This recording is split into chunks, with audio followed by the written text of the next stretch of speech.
Excellence lives here in northeastern Indiana. It's reflected in more than 200 nationally recognized degrees. It drives our Division I sports. It's alive in our campus life. Excellence has a name, IPFW. Around our campus, around the country, around the world. Excellence lives here.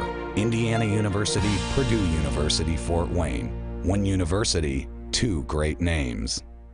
For nearly 60 years, Arts United has worked to bring the rich, diverse talents of our region together through support of the arts, socially, culturally, and economically. Arts United, providing a home for the arts in Northeast Indiana.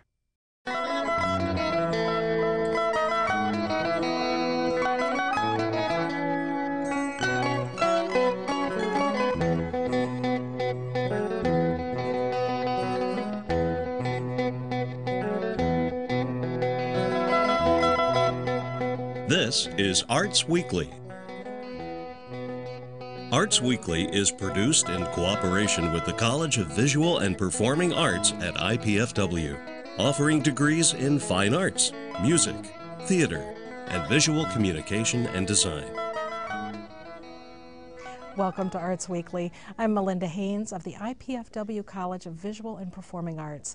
Today we'll be talking about the importance of both the educator and the student in the worlds of art and music. In the second half of the show, Denise Bates of Fort Wayne Children's Choir and Jessica Bush, a student teacher and Fort Wayne Children's Choir alumna, will be here to talk about the importance of music education. But first, I am joined by Phillip Colglazier of the Fort Wayne Civic Theater to talk about their upcoming production of Grace and Glory. Phillip, welcome.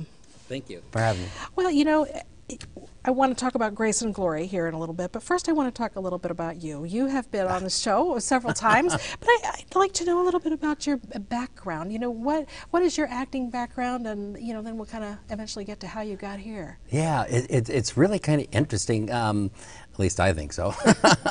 I started off at the Fort Wayne Civic Theater when I was age 15, doing my first show.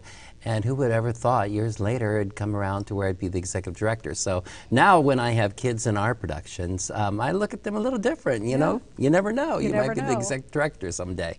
But my career took off. I went to Ball State University and then performed overseas in Italy on their Italian television show. I did Cats in Vienna with Gillian Lynn. In Vienna, Austria, and then worked with Bjork Lee from the original Connie Wong and the chorus line. She directed a show there in Seoul, Korea.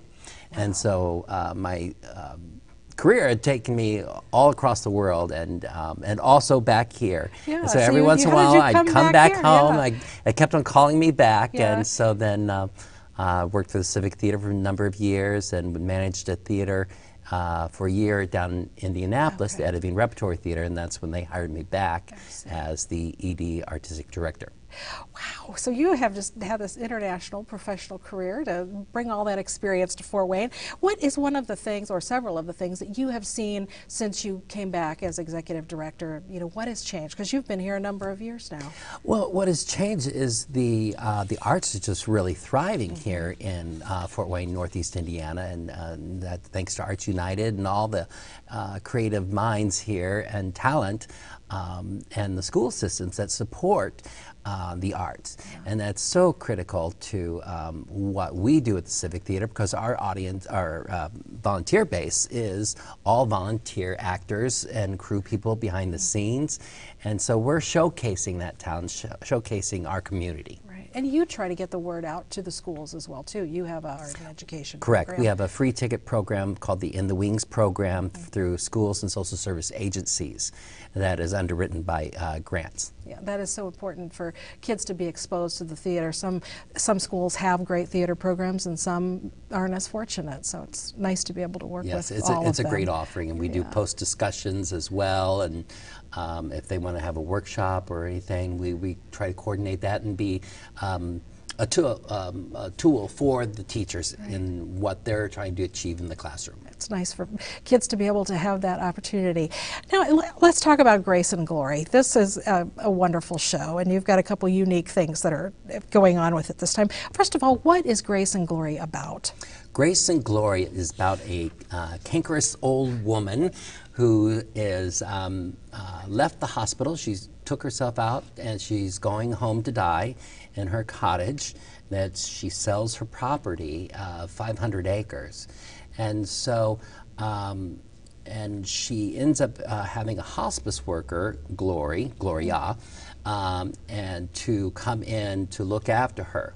And it's about their adversary relationship, but yet how over time they end up learning from each other and the special bond that comes from that process.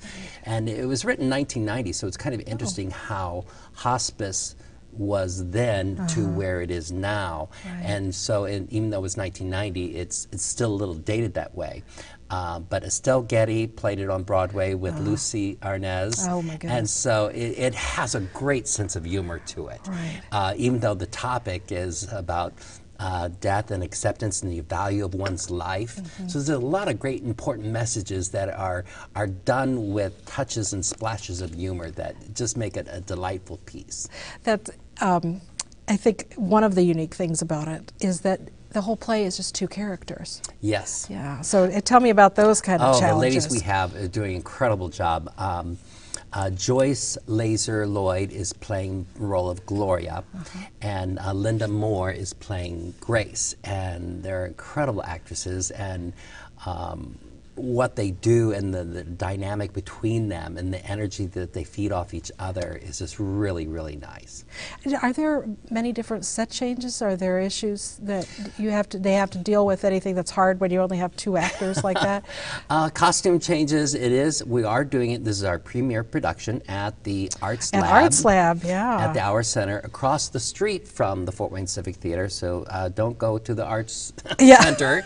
Go across the street for that production, and it is a unit set. It's a very intimate space. What does that mean, a unit set? That means the distance we are at times, you will be that close to the actresses. Oh, wow. So, and so it's very intimate, and it will create a different emotion and sense of intimacy with the audience. So you're going to feel them. You're going to hear those actresses breathe, and vice versa. The actresses are going to hear every nuance. So don't be having candy and wrappers, okay?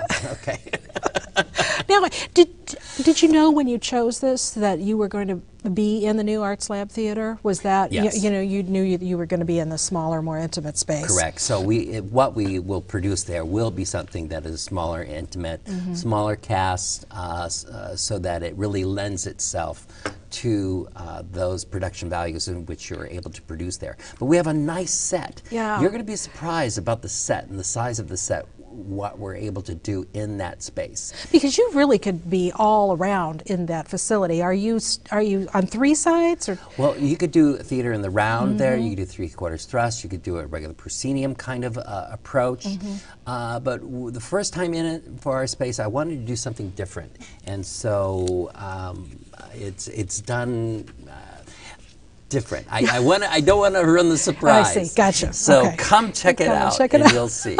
Well, that's going to be a great time to just be in that space for the first time for the Civic Theater. I think everybody will just kind of say, "Whoo, this is new, and let's try it out." That's going to be nice. Now, you have a very special collaboration with Cancer Services and Parkview for this. Tell me a little bit about that. Correct. Parkview Hospital has sponsored this event with underwriting, and all the tickets for that one performance has been given to Cancer Services of Northeast Indiana, and working with Diane May and Gail Ham. And so we're doing that performance, and then afterwards we're doing a panel discussion that they have structured through to get CEUs, credits, educational units, that the social service and nurses can get their annual credits. So, so not only is it education, entertaining, it also helps their accreditation. Now, I want to move into Sisters of Swing. Tell me a little bit about, that's the next production after Grace and Glorie. Robert Shoquest is our guest director for that production, who's also a scenic designer, and it's a delightful musical, as you know, based on the story of the Andrews sisters. And so wonderful music. It is, and I just have to let you know who Very our singable. cast is. Yes. Megan Salloway is playing Patty. Jessica Butler, who was just recently in Spamalot, is playing Maxine.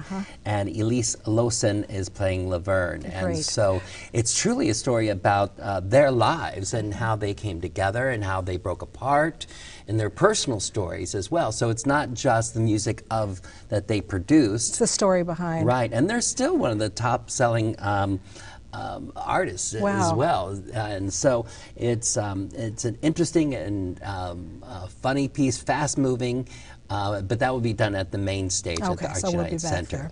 And then you've got the Playwright Festival coming up, and that's also at your main stage, correct? Or is that at Arts Lab as well? That's at the Arts Lab. Oh, okay, great. That's at the Arts Lab. The 5th Annual Northeast Indiana Playwright Festival. 5 years, wow. 5th year already. The first place winning play is Whisper to the Moon, and auditions are this Sunday. Wow. At 5 o'clock, so get there around 4:30, 4:45, fill out the form. We'd love to audition you.